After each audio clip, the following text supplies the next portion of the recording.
Assalamualaikum warahmatullahi wabarakatuh. Selamat malam, selamat siang, selamat pagi. Salam, Om Swastiastu, Namo Buddhaya, Salam Kebajikan, Salam Rahayu, Salam Latis. BRICS adalah sebuah kelompok yang didirikan oleh Rusia dan Cina, lalu ditambah lagi dengan Brazil dan India bersama dengan Afrika Selatan. Jadi BRICS, jadi Brazil, Rusia, India, China, dan South of Africa. Nah, jadi bentuk dari awal tujuan mereka ini saya melihatnya cuma ada dua hal. Pertama, ingin menghancurkan sistem ekonomi yang telah berlaku saat ini dengan pola memainkan mata uang kembali ke mata emas, bukan dolar. Itu satu. Yang kedua, merebut pengaruh-pengaruh atau menghabisi Amerika dari wilayah-wilayah yang sangat-sangat dikuasai Amerika. Jadinya mereka seperti Brazil memainkan peran di Amerika Latin, terus juga Rusia di negara-negara Eropa Timur,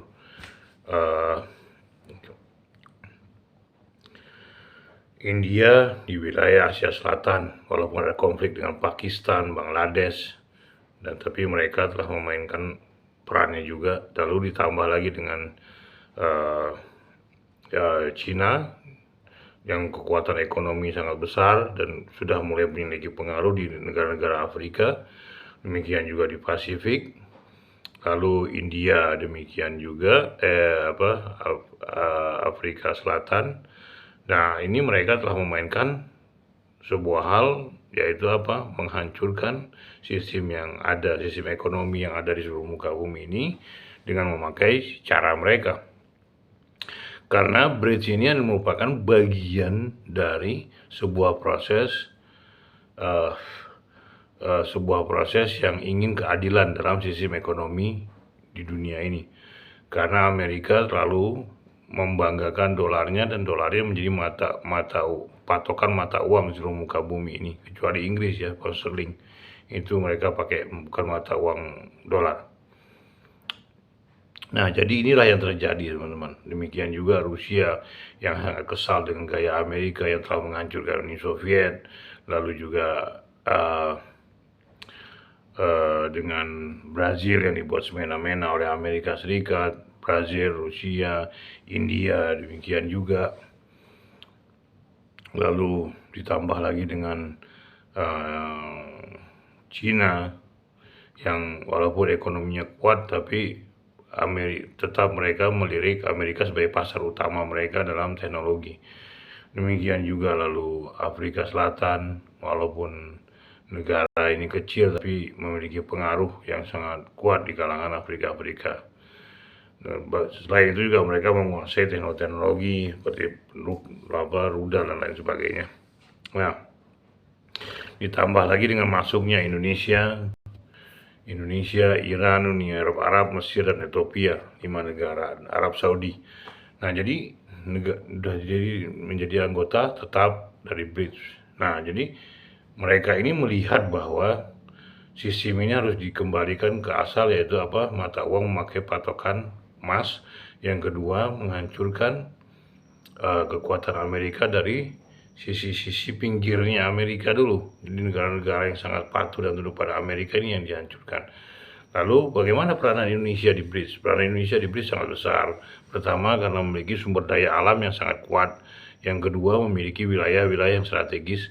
Terus yang ketiga, memiliki pengaruh diplomasi yang sangat kuat, baik di Asia maupun di Pasifik. Nah, ini pun telah dimulai oleh Prabowo, yaitu dengan memasuki wilayah Vanuatu, Solomon, lalu Papua Nugini.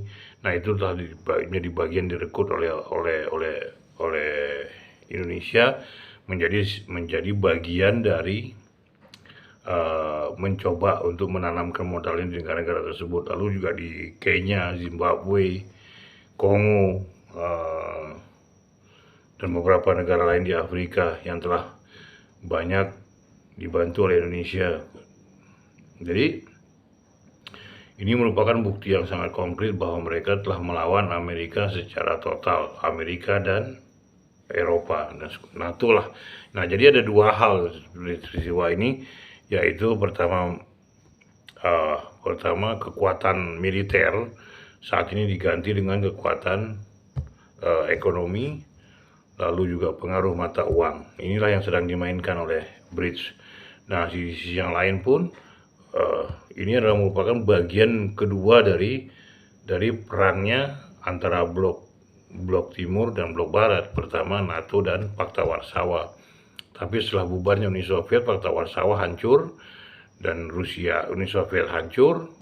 Nah, inilah merupakan bagian dari yang dibuat konkret oleh Rusia hingga menjadi sebuah blok baru, hingga mereka pun membuat bank yang baru yang namanya New Development Bank. Nah, jadi pinjaman uang yang dikoordinasi oleh Brits. Nah, ini juga bentrok dengan Development Bank-nya Amerika Serikat dan Eropa. Nah, jadi secara tidak langsung ini merupakan peperangan yang langsung berhadapan, peperangan yang langsung nyata melalui sistem ekonomi saat ini. Nah, Indonesia, nah bagaimana dengan para kelompok-kelompok orang-orang yang pro Amerika Serikat itu dihantam. Nah, di Indonesia itu yang dihantam adalah Singapura, Malaysia. Malaysia berusaha meloncat ke Brits, tapi tidak diterima, belum diterima ya. Tapi Malaysia saya melihatnya karena Brits itu melihat bahwa ini adalah bagian dari Inggris. Karena pertama dijajah oleh Inggris, yang kedua juga dimerdekakan oleh Inggris, dan semua amandemen yang mereka pakai berdasarkan hasil karya orang-orang Inggris. Tidak ada hasil karya Malaysia. Bahkan patung-patung pejuang mereka itu berbentuk orang-orang Inggris, orang-orang bule, bukan orang-orang Malaysia sendiri. Karena Malaysia itu tidak punya pahlawan. Mereka pun sekarang sedang kebingungan untuk menghadapi hal seperti itu. Sementara budaya mereka mengklaim semua budaya Indonesia. Nah, jadi mereka sendiri tidak memiliki budaya. Nah, itulah yang telah terjadi. Nah, Brits ini memanfaatkan situasi ini untuk memperlihatkan eksistensi mereka bahwa Amerika pelan-pelan akan digeser untuk menghantam pengaruh-pengaruh yang sangat kuat di wilayah Asia Tenggara. Yang siapa yang digunakan Indonesia. Lalu Singapura pun sudah mulai dimainkan oleh Indonesia dengan pembuatan pelabuhan, lalu stop ekspor gas dan ekspor listrik, ekspor gas dan ekspor listrik dari Indonesia ke Singapura itu sudah mulai di stop. Nah, lalu juga ada beberapa tambang-tambang juga mulai dihentikan pengirimannya ke Singapura. Nah, inilah. Lalu juga di Papua Nugini Indonesia telah masuk menjadi bagian dari perencanaan pembangunan Papua Nugini.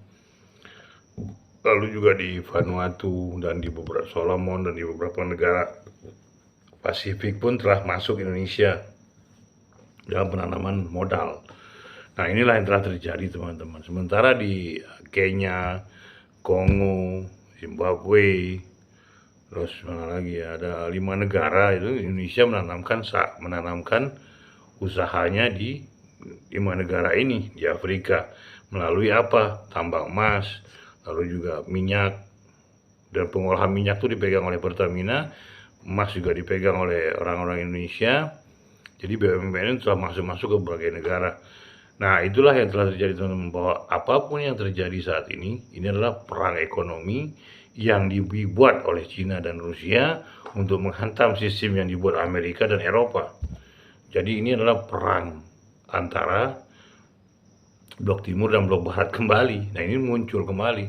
Walaupun Indonesia dikatakan bahwa Indonesia tidak memihak, tapi dalam realitasnya Indonesia telah menampakkan wujudnya. Dengan apa? Dengan mengikuti Brits dan juga mulai melaksanakan penguatan dalam negeri mereka. Seperti itu. Nah, dengan tujuan apa? Untuk menghilangkan pengaruh-pengaruh yang ada di dalam Indonesia oleh Amerika dan Eropa. Jadi untuk Indonesia sendiri, mereka melakukan sebuah gerakan yang ingin melempar semua ide-ide dari Amerika dan Uni Eropa untuk hilang dari Indonesia, dan mereka memakai pola Brits, jadi seperti itu. Nah, dukungan Brits ini sangat penting karena Indonesia itu dan Eropa, Amerika dan Eropa yang merupakan kapitalisme dan imperialisme besar, bahkan neokolonialisme itu, yang dari sinilah asalnya ya, Amerika, Eropa dan Amerika Serikat yang telah menghantam Indonesia sekian lama, baik di masa menghilangkan Soekarno, mengangkat Soeharto, lalu juga merupakan gerakan reformasi, Habibie muncul, mengangkat rupiah kembali, tapi down lagi di masa Mega, di masa Gus Dur, down lagi di masa Mega, down lagi di masa SBY, down lagi di masa Jokowi, dan saat ini sedang ada perubahan-perubahan yang dilakukan oleh Prabowo untuk minimal mata uang rupiah itu sebesar 5.000 per US dollar, tapi masih pakai patokan US dollar. Inilah masalahnya juga ya, mental. Tapi terlepas daripada itu, sebuah tindakan telah dilakukan oleh Bridge bersama anggota-anggotanya untuk mulai menghilangkan radiasi-radiasi pola pemikiran yang sangat kuat dari Amerika dan Eropa. Nah, ini telah dilaksanakan dengan sangat baik. Nah, untuk menghantam Amerika, mereka tidak langsung ke bagian dari wilayah-wilayah yang dekat, yang seperti saya bilang pada waktu itu, bahwa dalam tulisan saya lainnya, bahwa Amerika selalu menggunakan daerah pinggirannya, daerah-daerah jauh dari mereka, tapi menggunakan mereka sebagai alat kontrol untuk wilayah yang lebih besar. Seperti Australia, dia harus menguasai Asia Pasifik dan juga ASEAN. Tapi dalam realitasnya mereka pun belum mampu, kecuali mereka melakukan beri bantuan kepada Papua Nugini atau OPM, Indonesia Papua Merdeka. Nah, tapi sementara Indonesia telah memiliki kekuatan baru, yaitu bagusnya Prabowo karena standarisasi keamanan dan kenyamanan dan ditakuti oleh negara-negara Amerika dan Eropa itu militer. Nah, makanya Prabowo memperkuat militer intelijennya secara senyap seperti itu. Nah, inilah yang telah dilakukan oleh Prabowo dengan Bridge. Nah, jadi peranan Prabowo di Bridge ini sangat besar sekali dan memiliki kekuatan yang sangat kuat. Karena apa? Indonesia dari dulu hingga saat ini diplomasinya merupakan nomor 1. Jadi seperti itu. Demikian juga Amerika untuk menghancurkan Eropa dan NATO dan untuk menghancurkan Rusia melalui Ukraina. Jadi mereka memasukkan segala sistem ke dalam Ukraina, tentang militer untuk menghantam Rusia. Ternyata apa? Rusia makin kuat, bukan makin hancur, malah mengadakan Bridge. Seperti itu. Nah, inilah yang sangat dikagetkan oleh Amerika dan NATO. Nah, di sisi lain yang terjadi adalah hancurnya semua ekonomi Jerman, Inggris, itu udah hancur. Hingga mereka pun kebingungan sekarang menghadapi sistem ekonomi ini. Nah, Bridge sendiri makin menguat. Dia kemana-mana ada. Nah, jadi Bridge ini pun menggunakan negara-negara yang masuk ke dalam anggota Bridge sebagai bagian dari kepanjangan tangan mereka untuk menghancurkan Amerika Serikat dan NATO. Dan ini telah terlaksana dengan baik, khususnya Indonesia. Dan seperti itu, dan Australia pun tidak berani banyak ngomong sekarang kan, seperti itu. Nah, menurut saya saat ini adalah Indonesia dalam kesempatan ini, ya sudah, lakukan aja apa yang harus dilakukan untuk militer, khususnya di Papua, di Aceh. Udah, kalau ada macam-macam sikat aja, menurut saya seperti itu. Karena apa? Karena ini memang bagian dari proses Amerika untuk mengacaukan republik ini. Jadi seperti itu teman-teman. Jadi dalam pemikiran Bridge bahwa menghancurkan Amerika dan NATO dalam ekonomi itu sangat harus wajib dilakukan. Karena biar munculnya sebuah keadilan, sebuah sistem ekonomi baru, dan juga sebuah mata uang yang baru yang berdasarkan emas, bukan berdasarkan dolar.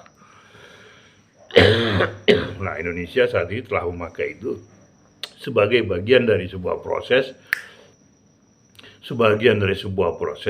yang sedang dilakukan. bahkan Prabowo memperbaiki BI, hingga Prabowo menargetkan bahwa rupiah akan jadi 5.000 per 1 US dollar. Sementara waktu mungkin, saya nggak tahu juga, nggak ngerti secara umum gimana Prabowo bersikap.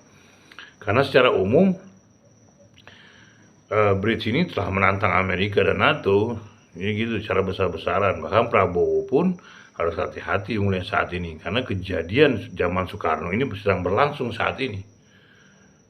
Soekarno yang terus mengobarkan semangat untuk menjadi Indonesia berdikari dan juga memiliki politik, berbudaya, dan ekonomi mandiri. Itulah telah ada dalam konsepnya ini. Nah, inilah yang telah dilaksanakan oleh Prabowo. Terlepas dari apapun, Prabowo tetap memakai cara yang pernah dilakukan oleh Soekarno, yaitu apa? Membuat kepercayaan diri masyarakat ini bangkit dan juga bangga dengan keindonesiaan dia. Inilah yang sedang dilakukan oleh Prabowo secara diam dan pasti, seperti itu. Di sisi yang lain pun Prabowo telah melihat ini merupakan bagian dari sebuah proses yang terus berlangsung, dan ini akan dilakukan secara terus-menerus oleh Prabowo. Jadi BRICS ini merupakan bagian sangat penting bagi Indonesia untuk menjadikan Indonesia memiliki politik, berkebudayaan, dan ekonomi Indonesia Raya atau mandiri. Inilah yang telah dilakukan oleh Soekarno dan dilakukan saat ini oleh Prabowo. Terlepas dari apapun kata orang, tapi ini realitasnya sama. Kondisinya pun sama. Ya, seperti itu. Soekarno mendirikan Non-Blok, mendirikan Ganevo, lalu New World Order, lalu NEVO, dan merebut Irian Barat. Nah, itu siapa yang membantu? Yaitu Uni Soviet secara besar-besaran. Ini realitas yang terjadi. Dan ini sama terjadinya, yaitu dengan dukungan Rusia, Cina, dominan seperti itu. Nah, jadi BRICS ini merupakan bagian yang sangat penting dari Indonesia untuk memproses dirinya menuju ke dalam sebuah wilayah yang sangat ingin memiliki kemerdekaan dalam politik, ekonomi, dan kebudayaan. Nah, inilah yang sedang dilaksanakan oleh Prabowo. Semoga ini berhasil dan semoga ini juga berjalan dengan baik, dan semoga Prabowo tetap menjadi presiden hingga sampai masa kepresidenan berakhir, atau dia mau nambah lagi. Saya berharap itu terjadi. Jangan sampai diturunkan pada orang yang tidak memiliki kemampuan apa-apa, yang dasar bapaknya, itu juga kita kecewa semua ya. Nah, inilah yang telah terjadi. Nah, saya harap Prabowo tetap melaksanakan apa yang dia jalankan saat ini, dan masa apa yang terjadi pada zaman Soekarno berlangsung saat ini. Nah, demikianlah teman-teman semua, bahwa BRICS ini merupakan bagian dari sebuah proses ingin membuat keadilan bagi bangsa-bangsa yang tertindas selama ini oleh Amerika Serikat dan Eropa, untuk menganggap dirinya memiliki kemampuan dan kepercayaan diri, hingga memiliki sebuah ekonomi, politik, dan kebudayaan yang sangat mandiri dengan pola bangsanya sendiri. Jadi demikianlah teman-teman semua, bahwa BRICS ini merupakan bagian yang sangat penting bagi Indonesia, dan semoga Prabowo berlangsung terus, hingga demikian juga mereka merayap kemana-mana tergantung wilayah-wilayahnya. Dan itu pun telah dilakukan oleh BRICS dengan sangat baik melalui penanaman modal yang telah mereka miliki masing-masing negara. Demikian juga dengan sumber-sumber daya alam yang sangat kuat di antara negara-negara BRICS, sangat menguntungkan, khususnya emas. Emas itu dalam penguasaan dunia itu 53%, berapa itu berada di negara-negara anggota BRICS. Jadi demikianlah teman-teman, bahwa ini akan berlangsung terus dan ini akan sangat kuat. Tapi saya ingatkan pada Prabowo, semoga penjagaan dirinya wajib dilakukan, Dan ingat kata Soekarno, saya sangat mudah dalam menghadapi orang-orang asing, tapi kalian tidak akan sangat sulit dalam menghadapi bangsamu sendiri. Jadi demikianlah teman-teman semua. Semoga Prabowo tetap terjaga, sehat, dan selalu juga demikian oleh intelijen Indonesia dijaga dengan sangat baik. Demikianlah teman-teman semua. Semoga ini memberikan sebuah analisa yang baru bagi teman-teman dan juga memahaminya dengan baik hingga teman-teman pun mengerti dan memahami konteks BRICS bagi Indonesia. Demikianlah teman-teman semua. Assalamualaikum warahmatullahi wabarakatuh. Assalamualaikum warahmatullahi wabarakatuh. Selamat Salam, Om Swastiastu, Namo Buddhaya, salam kebajikan, salam rahayu, salam latih, selamat pagi, selamat malam, selamat siang. Ciao. Jangan lupa like, share, dan komennya.